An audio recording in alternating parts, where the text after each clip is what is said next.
ఆంధ్రప్రదేశ్లో బీడీఎల్ కొత్త క్షిపణి యూనిట్ 1200 కోట్ల పెట్టుబడి 1600 మందికి ఉపాధి. ఆంధ్రప్రదేశ్ రాష్ట్రానికి మరో పెద్ద పరిశ్రమ రావడానికి రంగం సిద్ధమవుతుంది. రక్షణ రంగ సంస్థ భారత్ డైనమిక్స్ లిమిటెడ్ బీడీఎల్ రాష్ట్రంలో కొత్త క్షిపణి తయారీ యూనిట్ ఏర్పాటు చేయనున్నట్టు సమాచారం. ఈ ప్రాజెక్ట్ కోసం సంస్థ సుమారు 1200 కోట్ల రూపాయల పెట్టుబడి పెట్టబోతోంది. దీనివల్ల సుమారు 1600 మందికి ఉద్యోగావకాశాలు కలగనున్నాయి. ఇది రాష్ట్ర ఆర్థికాభివృద్ధికి, ముఖ్యంగా యువత ఉపాధికి పెద్ద ఊపిరిగా భావిస్తున్నారు. బీడీఎల్ భారత ప్రభుత్వ రక్షణ రంగానికి చెందిన ప్రముఖ సంస్థ. ఈ సంస్థ ఇప్పటికే హైదరాబాద్, బానూరు, నాగపూర్ వంటి ప్రాంతాల్లో క్షిపణులు మరియు రక్షణ పరికరాలు తయారు చేస్తోంది. ఇప్పుడు ఆంధ్రప్రదేశ్లో కొత్త యూనిట్ను ఏర్పాటు చేయాలని నిర్ణయం తీసుకుంది. ఈ యూనిట్లో క్షిపణులకు అవసరమైన భాగాలు, ప్రోపలెంట్లు మరియు ఇతర రక్షణ పరికరాలను తయారు చేయబోతాయి. ఈ ప్రాజెక్టు ద్వారా 1600 మందికి నేరుగా ఉద్యోగాలు కలగవచ్చు. అదనంగా స్థానిక సరఫరాదారులు, రవాణా సంస్థలు, కాంట్రాక్ట్ సేవల ద్వారా పరోక్షంగా వేలాది మంది ఉపాధి పొందవచ్చు. ప్రాంతంలో వ్యాపారులు పెరిగి ఆర్థికంగా గ్రామీణ ప్రాంతాల అభివృద్ధికి దోహదం అవుతుంది. స్థానిక ప్రజలు ఈ యూనిట్ను ఎంతో ఆశగా ఎదురుచూస్తున్నారు. ఈ యూనిట్ ఏర్పాటుతో పాటు రోడ్లు, నీరు, విద్యుత్ వంటి మౌలిక సదుపాయాలు మెరుగుపడతాయి. ప్రభుత్వం మరియు సంస్థ కలిసి స్థానిక యువతకు శిక్షణ కార్యక్రమాలు నిర్వహించాలని భావిస్తున్నారు.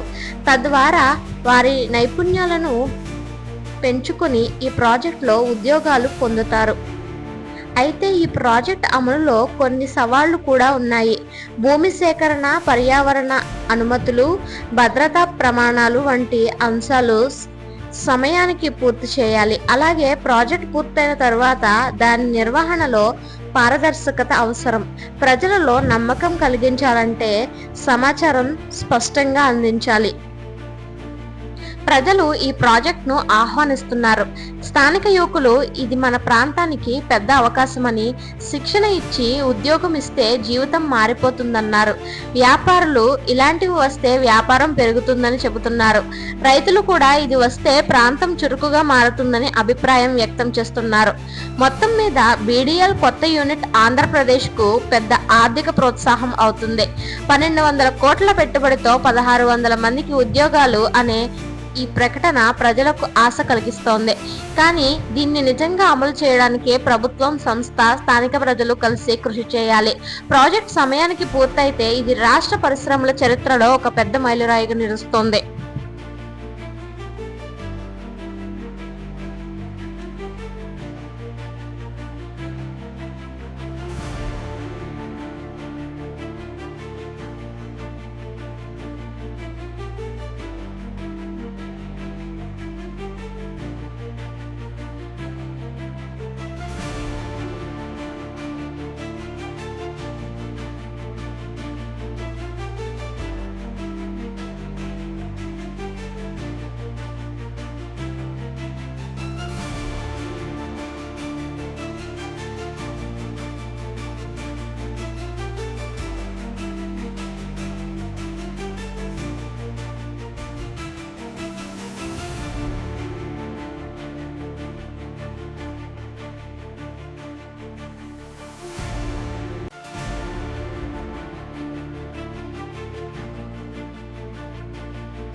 నకిలీ మద్యం కేసుపై చంద్రబాబు ప్రజల ప్రాణాలకు హాని చేసే వారిపై ఉక్కుపాదం మోపాలని ఆదేశం. ఆంధ్రప్రదేశ్లో నకిలీ మద్యం కేసులు పెరుగుతున్న నేపథ్యంలో రాష్ట్ర ప్రభుత్వం చర్యలు తీసుకోవాలని నిర్ణయించింది. ఇటీవల కొన్ని జిల్లాల్లో నకిలీ మద్యం తాగి పలువురు మరణించిన ఘటనలు చోటు చేసుకున్నాయి. ఈ ఘటనలు రాష్ట్ర వ్యాప్తంగా ఆందోళన కలిగించాయి. దీనిపై ముఖ్యమంత్రి చంద్రబాబు ఆగ్రహం వ్యక్తం చేశారు. ప్రజల ప్రాణాలు ప్రమాదంలో పడే పరిస్థితులు అసలు సహించబోమని ఆయన స్పష్టం చేశారు. చంద్రబాబు ఈరోజు ఉన్నత స్థాయి సమావేశం నిర్వహించి అధికారులకు స్పష్టమైన ఆదేశాలు ఇచ్చారు. నకిలీ మద్యం తయారీ, సరఫరా, విక్రయం వంటి చర్యల్లో పాల్గొన్న వారిని ఎవరినైనా రక్షించకూడదని ఆయన చెప్పారు.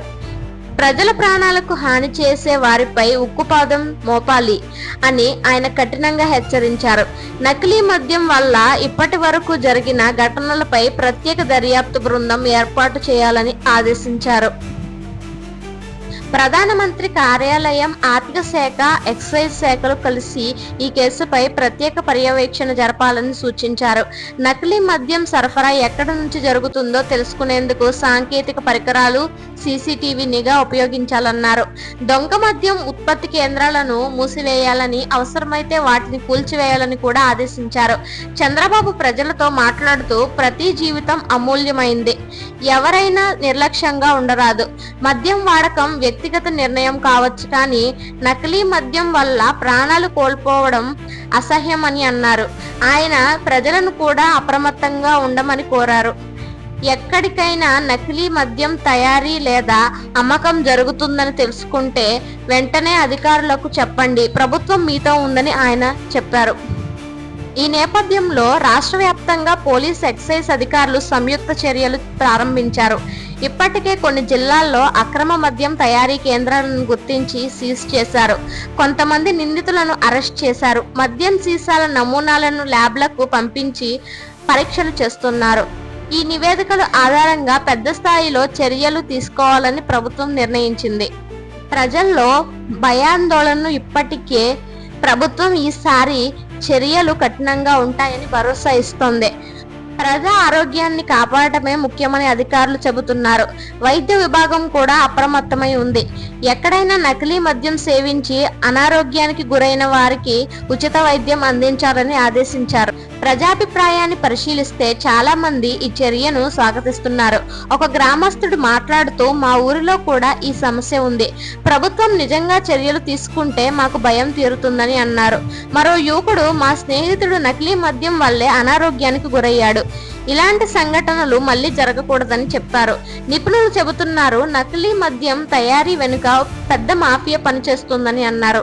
వీరు చౌకగా రసాయనాలతో మద్యం తయారు చేసి విక్రయిస్తారు. ఆ మద్యాన్ని తాగితే లివర్ దెబ్బతినడం, చూపు పోవడం, మరణం వంటి ప్రమాదాలు వస్తాయి. కాబట్టి ప్రజలు ఎలాంటి అనుమానాస్పద మద్యం కొనకూడదని వైద్యులు హెచ్చరిస్తున్నారు. ప్రభుత్వం ఈ చర్యలతో పాటు ప్రజా అవగాహన కార్యక్రమాలు కూడా ప్రారంభించనుంది. పాఠశాలలు, కాలేజీలలో మద్యం హానులపై అవగాహన కల్పించనున్నారు. పోస్టర్లు, రేడియో ప్రకటనలు, టీవీ ప్రచారాల ద్వారా ప్రజలకు సమాచారాన్ని అందించాలనుకుంటున్నారు. ప్రాణం కంటే మద్యం విలువైంది కాదు అనే నినాదంతో ఈ కార్యక్రమం చేపట్టనున్నారు. మొత్తం మీద నకిలీ మద్యం సమస్యపై చంద్రబాబు ప్రభుత్వం గట్టి చర్యకు సిద్ధమవుతోంది. నకిలీ మద్యం తయారీ, విక్రయం చేసే వారిపై కఠిన చట్టపరమైన చర్యలు తీసుకోవాలని ఇప్పటికే ఆదేశాలు జారీ అయ్యాయి. ప్రజలు కూడా ఈ కార్యక్రమంలో భాగస్వాములు కావాలని, తమ ప్రాణాలను తాము రక్షించుకోవాలని ప్రభుత్వం విజ్ఞప్తి చేస్తోంది. ఈ చర్యలు నిజంగా అమలులోకి వస్తే రాష్ట్రంలో నకిలీ మద్యం వ్యాపారం తగ్గే అవకాశం ఉంది. ప్రజల ప్రాణాలను కాపాడమే ప్రభుత్వ ప్రధాన లక్ష్యమని ముఖ్యమంత్రి చంద్రబాబు స్పష్టంగా చెప్పారు. నకిలీ మద్యం తయారీదారులకు ఇక మినహాయింపులు ఉండవని ఆయన హెచ్చరించారు. ప్రజల భద్రత కోసం ప్రభుత్వం కఠిన నిర్ణయాలు తీసుకోవడం రాష్ట్ర ప్రజలకు ఆశాజనకమైన పరిణామం.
బీసీ రిజర్వేషన్ జీవోపై సుప్రీంకోర్టులో విచారణ.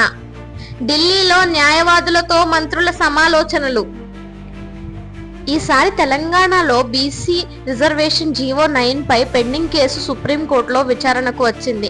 ఈ జీవో ద్వారా స్థానిక సంస్థల ఎన్నికల్లో బీసీలకు 42% రిజర్వేషన్ ఇవ్వాలని నిర్ణయం తీసుకుంది. అయితే ఈ నిర్ణయానికి ఆరోపణలు ఉన్నాయి. ఈ జీవో కాన్స్టిట్యూషన్ కు వ్యతిరేకం, 50% పరిమితిని లంఘించేది అని పలువురు న్యాయవాదులు వాదిస్తున్నారు. రాష్ట్ర ప్రభుత్వం ఈ సమయంలో నిలకడగా ఎదురు నిలిచింది. ముఖ్యమంత్రి రేవంత్ రెడ్డి సడలకుండా ఈ జీవో పరిరక్షణకు బలమైన వాదనలు సిద్ధం చేయమని అధికారులను ఆదేశించారు. ఆయనను అనుసరించి ఉప ముఖ్యమంత్రి బట్టి విక్రమార్క, బీసీ శ్రేయశ్రీ మంత్రివర్గ సభ్యులు ఢిల్లీలోకి వెళ్లి సీనియర్ న్యాయవాదులతో సమావేశమయ్యారు. ఈ బృందం సుప్రీంకోర్టులో కేసు న్యాయవాదులకు జీవో యొక్క ఆధారాలు వివరించనుంది. బీసీల సంఖ్యపై క్యాష్ సర్వే డేటాను, జీవో జారీకి అనుసరించిన నిబంధనలు, న్యాయ మార్గదర్శకాలను ఆయన వివరణతో తెలియజేయనున్నారు. వారు ఇందిరా స్వానే వాదాలను గుర్తు చేయనున్నారు. అంటే సాధారణంగా 50% పరిమితి ఉన్నప్పటికీ ప్రత్యేక పరిస్థితుల్లో ఆమె నిర్ణయాల ప్రకారం మరింత రిజర్వేషన్ ఇవ్వవచ్చన్న విషయం. సుప్రీంకోర్టులో విచారణ జరుపుతున్న దశలో రేవంత్ ప్రభుత్వం యాజమాన్యానికి నిలబడడానికి మద్దతుగా బృందం అన్ని అంశాలు, డేటా, చట్ట ప్రక్రియల వివరాలను సమగ్రంగా సమర్పించాలని ప్రణాళికలు రూపొందిస్తుంది. వారు డేటా నిశ్చితత్వం, నిబంధనలు, ఎన్నికల సన్నాహక పరిస్థితుల మధ్య తగిన సమతుల్యతను చూపించాల్సిందే. ప్రజా ప్రతిస్పందనలు విభిన్నంగా ఉన్నాయి. బీసీ సంఘాలు, పొరుగు వర్గాలు ఈ జీవోను యొక్క అధికారం చివరకు బీసీల హక్కులకు సైనికంగా నిలకడగా మారాలని కోరుకుంటున్నారు. ప్రతిపక్షాల పార్టీలు, కొన్ని రాజకీయ వర్గాలు వాదిస్తున్నాయి, పార్టీ ప్రయోజనాలకి ఉపయోగిస్తున్నారని అంటున్నారు. ఈ కేసులో సుప్రీంకోర్టు తీర్పు చాలా కీలకంగా నిలుస్తుంది. జీవో రిజర్వేషన్ పరిమితిని తప్పించగలిగినదా లేదా ఇది చట్ట పరిమితులకు లోపమా? తీర్పు ఎటువంటి విధంగా వస్తుందో, తెలంగాణతో పాటు భారతదేశంలోని రిజర్వేషన్ విధానంపై దీని ప్రభావం ఎంత ఉంటుందో చూడాల్సి ఉంది.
జూబ్లీ హిల్స్ అభ్యర్థిగా బీసీలను నిలబెట్టాలని కాంగ్రెస్ నిర్ణయం.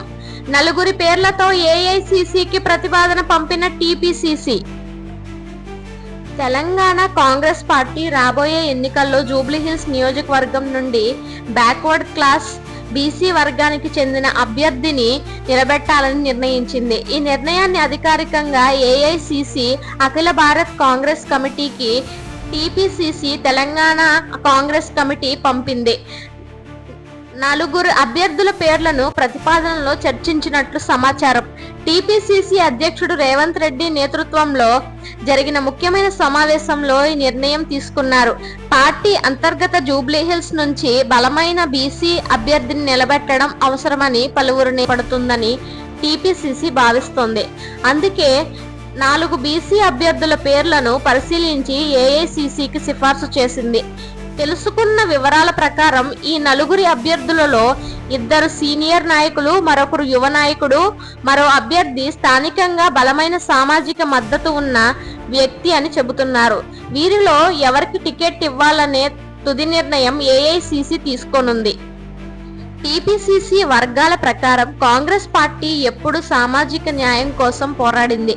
బీసీ వర్గాలకు ప్రాధాన్యం ఇవ్వడం మా పార్టీ ధ్యేయం. జూబ్లీహిల్స్ లో బీసీ అభ్యర్థిని నిలబెట్టడం ఆ దిశగా పెద్ద అడుగు అని స్పష్టం చేశారు. మరోవైపు పార్టీ లోపాలు కూడా ఈ నిర్ణయంపై చర్చలు జరుగుతున్నాయి.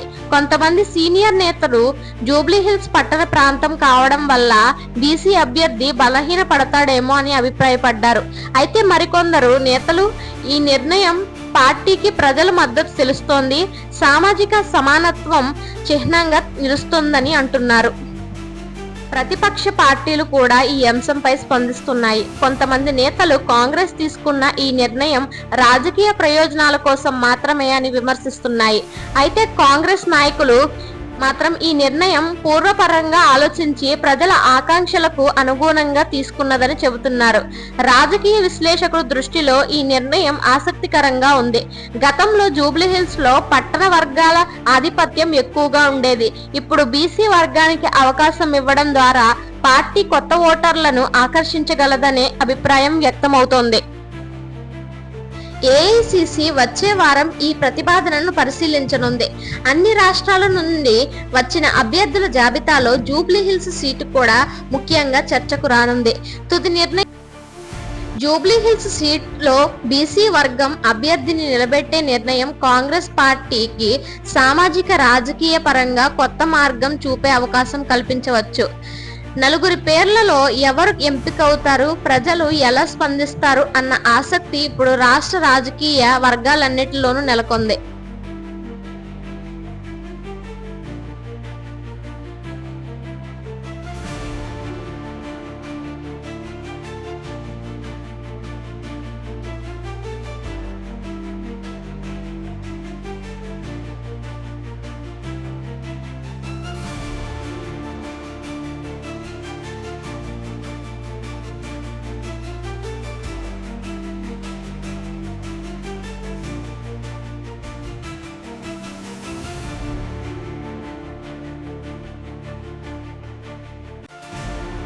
కాంగ్రెస్ పార్టీని ఓడిస్తే రేవంత్ రెడ్డి కుర్చీలకెళ్ళి దిగిపోడు, కాంగ్రెస్ ప్రభుత్వం ఏం పడిపోదు, కానీ ప్రజలకు మేలైతుంది. జూబ్లీ హిల్స్ లో కాంగ్రెస్ కు గుణపాఠం చెప్తే రాష్ట్రంలో మహిళలందరికీ మహాలక్ష్మి కింద నెలకు 2,500 వస్తాయి. వృద్ధులకు, వితంతువులకు అందరికీ నెల 4,000 రూపాయల పెన్షన్ వస్తుంది. పేదింటి ఆడపిల్ల పెళ్లికి తులం బంగారం ఇస్తామన్నారు. రేవంత్ రెడ్డి వచ్చినాక 8 లక్షల ఆడపిల్లల పెళ్లిలైనాయి. 8 లక్షల తులం బంగారాలు బాకీ పడ్డాడు రేవంత్ రెడ్డి. అందుకే నేను జూబ్లీహిల్స్ ప్రజలకు చేసే విజ్ఞప్తి ఒకటే, ఇది మీ భవిష్యత్తే కాదు, తెలంగాణ ప్రజల భవిష్యత్తును నిర్ణయించే ఎన్నిక.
దసరా సెలవులు ముగియడంతో తిరిగి పయనమైన నగరవాసులు.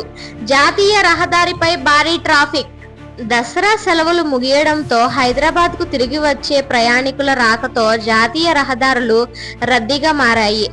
వారాంతం కావడంతో పాటు సెలవులు పూర్తవడం కారణంగా నగరానికి బయట ప్రాంతాల నుంచి వందలాది సంఖ్యలో వాహనాలు ఒక్కసారిగా రోడ్డుపైకి రావడంతో ట్రాఫిక్ తీవ్రంగా పెరిగింది. శుక్రవారం రాత్రి నుంచే హైదరాబాద్ వైపు భారీ వాహనాలు రాక మొదలైంది. ముఖ్యంగా హైదరాబాద్ విజయవాడ జాతీయ రహదారి, హైదరాబాద్ వరంగల్ రహదారి, హైదరాబాద్ బెంగళూరు హైవే, నాగర్ కర్నూల్ శంషాబాద్ మార్గం దిశగా వాహనాలు ఊచకోత కొనసాగింది. ప్రతి టోల్ ప్లాజా వద్ద కిలోమీటర్ల మేర వాహనాలు నిలిచిపోయాయి. రహదారి శాఖ అధికారులు, పోలీసులు ముందుగానే ట్రాఫిక్ కంట్రోల్ ప్లాన్ సిద్ధం చేసుకున్నప్పటికీ వాహనాల పెరుగుదలతో పరిస్థితి కొంత గందరగోళంగా మారింది. కుటుంబ సభ్యులతో కలిసి గ్రామాల నుంచి వస్తున్న ప్రయాణికులు రాత్రి సమయంలో ఎక్కువగా బయలుదేరడంతో రహదారులు బరువెక్కాయి. పోలీసులు చెబుతున్నారు, దసరా సెలవులు ముగియడంతో చాలా మంది ఒక్కసారి తిరిగి రావడం వల్ల రద్దీ పెరిగింది. ప్రతి టోల్ ప్లాజా వద్ద అదనపు సిబ్బందిని నియమించాం. రహదారి మీద ఎక్కడా సమస్యలు లేకుండా పహారా ఏర్పాటు చేశామని అంటున్నారు. హైదరాబాద్ నగర పరిసర ప్రాంతాల్లో కూడా వాహనాల రాకపోకతో ట్రాఫిక్ సిగ్నల్ వద్ద పెద్ద క్యూలు ఏర్పడ్డాయి. కూకట్పల్లి, అమీర్పేట్, గజ్జిపౌలి వంటి ప్రధాన జంక్షన్లలో రద్దీ పెరిగింది. ఈ నేపథ్యంలో ట్రాఫిక్ పోలీసులు ప్రత్యేక బృందాలను ఏర్పాటు చేశారు. కొంతమంది ప్రయాణికులు మాత్రం తమ అనుభవాలను పంచుకున్నారు. ఒక కుటుంబం చెబుతోంది, మేము ఆదిలాబాద్ నుంచి బయలుదేరాం. సాధారణంగా 5 గంటల ప్రయాణం, కానీ ఈ రోజు 8 గంటలు పట్టింది. ఎక్కడ చూసినా కార్లు, బస్సులు, బైకులు మాత్రమే కనిపించాయని అన్నారు. బస్ స్టేషన్లు, రైల్వే స్టేషన్లు కూడా ప్రయాణికులతో నిండిపోయాయి. ఆర్టీసీ అధికారులు తెలిపారు, దసరా తర్వాత నగరానికి తిరిగి వచ్చే జనసంచారం ఎక్కువగా ఉండడంతో అదనపు బస్సులు నడపడం జరిగిందని అన్నారు. ఇప్పటికే వందలాది స్పెషల్ బస్సులు హైదరాబాద్ వైపుగా తరలి వచ్చాయని చెప్పారు. హైదరాబాద్ రైల్వే స్టేషన్ లో కూడా అదే పరిస్థితి. ప్లాట్ఫామ్లు నిండిపోయాయి. దసరా సెలవుల తర్వాత తిరిగి పని, విద్య కోసం నగరానికి వచ్చే విద్యార్థులు, ఉద్యోగులు ఎక్కువగా కనిపించారు. దాదాపు ప్రతి ట్రైన్లో సీట్లు నిండిపోవడంతో చాలా మంది స్టాండింగ్ లో ప్రయాణించారు. మరోవైపు రోడ్డు ప్రమాదాలు జరగకుండా పోలీస్ శాఖ అప్రమత్తమైంది. రాత్రి వేళల్లో స్పీడ్ చెకింగ్లు నిర్వహిస్తూ మద్యం తాగి డ్రైవింగ్ చేస్తున్న వారిపై చర్యలు తీసుకుంటున్నారు. ప్రయాణికులు కూడా జాగ్రత్తగా ఉండాలని, వేగ పరిమితులు పాటించాలని అధికారులు సూచిస్తున్నారు. ప్రస్తుత అంచనాల ప్రకారం ఈ వారాంతం మొత్తం ట్రాఫిక్ రద్దీ కొనసాగుతుంది. సోమవారం నాటికి పరిస్థితి సర్దుకునే అవకాశం ఉందని ట్రాఫిక్ విభాగం తెలిపింది. ప్రయాణికులు అవసరమైతే ట్రాఫిక్ పోలీస్ యాప్ లేదా గూగుల్ మ్యాప్స్ ద్వారా ప్రత్యామ్నాయ మార్గాలను ఉపయోగించాలని సూచించారు. దసరా సెలవులు ముగియడంతో ప్రజలు తమ పనుల కోసం తిరిగి నగరాలకు వస్తుండడంతో రహదారులు మళ్లీ చలాకీగా మారాయి. పోలీసులు, రవాణా శాఖ అధికారులు కలిసి పరిస్థితిని నియంత్రించడానికి చర్యలు చేపడుతున్నారు. ప్రజలు సురక్షితంగా ప్రయాణించి తమ గమ్యస్థానాలకు సకాలంలో చేరాలని సూచించారు.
జైపూర్ ప్రభుత్వ ఆసుపత్రిలో అగ్ని ప్రమాదం, ఐసీయూలో చికిత్స పొందుతున్న 6 మరణం. రాజస్థాన్ రాజధాని జైపూర్లోని సవాయ్ మన్సింగ్ ప్రభుత్వ ఆసుపత్రిలో భయానక అగ్ని ప్రమాదం జరిగింది. ఈ ప్రమాదం రాత్రిపూట ట్రామా ఐసీయూ విభాగంలో చోటు చేసుకుంది. ఈ ఘటనలో 6 రోగులు మృతి చెందగా 5 తీవ్రంగా గాయపడ్డారు. ప్రస్తుతం గాయపడిన వారిని ఇతర వార్డులకు తరలించి చికిత్స అందిస్తున్నారు. ప్రమాదం రాత్రి సుమారు 11:20 సమయంలో జరిగింది. ఐసీయూకు ఆనుకుని ఉన్న స్టోర్ రూమ్ లో షార్ట్ సర్క్యూట్ కారణంగా మంటలు చెలరేగాయి. క్షణాల్లో పొగ మొత్తం విభాగం నిండిపోవడంతో వైద్య సిబ్బంది, రోగులు తీవ్ర భయాందోళనకు గురయ్యారు. అగ్నిమాపక సిబ్బంది ఘటనా స్థలానికి చేరుకుని మంటలను అదుపులోకి తీసుకున్నారు. ఘటనా సమయంలో ఐసీయూలో 11 మంది రోగులు చికిత్స పొందుతున్నారు. మంటలు వేగంగా వ్యాపించడంతో వారిని బయటకు తీసుకురావడం చాలా కష్టమైంది. వైద్య సిబ్బంది, అగ్నిమాపక సిబ్బంది కలిసి ప్రయత్నించిన 6 ప్రాణాలు కోల్పోయారు. మిగతా రోగులు సురక్షిత ప్రాంతాలకు తరలించబడ్డారు. సాక్షుల ప్రకారం మంటలు మొదలైన వెంటనే పొగ బాగా వ్యాపించింది. శ్వాస తీసుకోవడంలో ఇబ్బంది కలిగింది. ఆసుపత్రి సిబ్బంది ప్రారంభంలో కొంత గందరగోళానికి లోనయ్యారు. తర్వాతే అగ్నిమాపక సిబ్బంది రాగానే పరిస్థితిని నియంత్రించారని తెలిపారు.